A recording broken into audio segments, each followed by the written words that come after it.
Canada మధ్యన Trudeau ఉన్నప్పుడు సంబంధాలు తెగిపోయినాయి. ఎందుకంటే ఆ ట్రుడో ప్రభుత్వానికి సిక్ ఫర్ జస్టిస్ సంస్థకు సంబంధించినటువంటి ఖలిస్తానీ మద్దతుదారులు మద్దతుతో అది అధికారంలో ఉండటంతో వాళ్ళని సంతృప్తిపరచడం కోసం భారతదేశంతో గొడవలు పెట్టుకున్నాడు. చివరికి ఖలిస్తానీలు ప్రోత్సహించాడు. చివరికి ఆ ఇంపాక్ట్‌తో అతన్ని మనం అవమానించడం, వాళ్ళు మనల్ని ఇబ్బంది పెట్టడం ఇదంతా జరిగిపోయింది. ఇప్పుడు నిన్న కెనడా వెళ్ళినప్పుడు కూడా వీళ్ళు వస్తానికొచ్చిన ఆ మీటింగ్ జరుగుతున్న ప్రదేశాలకు రానీయకుండా కెనడా ప్రభుత్వం ఆపింది. వేరే స్టేట్‌లో, వేరే ప్లేస్‌లో నిరసన చేసేసుకుని అదే పెద్ద ఉద్యమమని ప్రకటించుకున్నారు.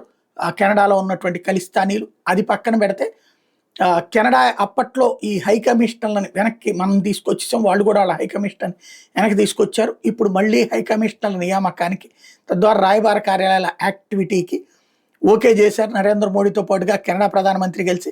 At the same time Canada ప్రధానమంత్రిని మీడియా అడిగింది, మరి ఎట్లాగా భారత్తో సంబంధాలు ఎట్లాగా పునరుద్ధరించుకున్నారంటే G7 దేశాలలో తో పోటీ పడేటటువంటి ఆర్థిక వ్యవస్థ భారత్ది. ప్రపంచంలోనే 4వ అతిపెద్ద ఆర్థిక వ్యవస్థ అయినటువంటి భారత్ని ఓవర్లుక్ చేసి services sector, industrial sector, agriculture sector, ఏ సెక్టార్లో చూసినా అది టాప్ దేశాలతో పోటీ పడుతున్నటువంటిది, లేదా టాప్ దేశాలకు దాంతో అవసరం ఉన్నటువంటిది.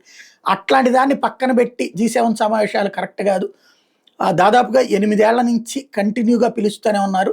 అందులో భాగంగానే పిలిచాము అని చెప్పుకురావడంతో పాటుగా వచ్చే ఏడాది ఫ్రాన్స్‌లో జరిగే మీటింగ్ కూడా పిలుస్తారు చూస్తుండండి అని చెప్పుకొచ్చారు కెనడా ప్రధానమంత్రి.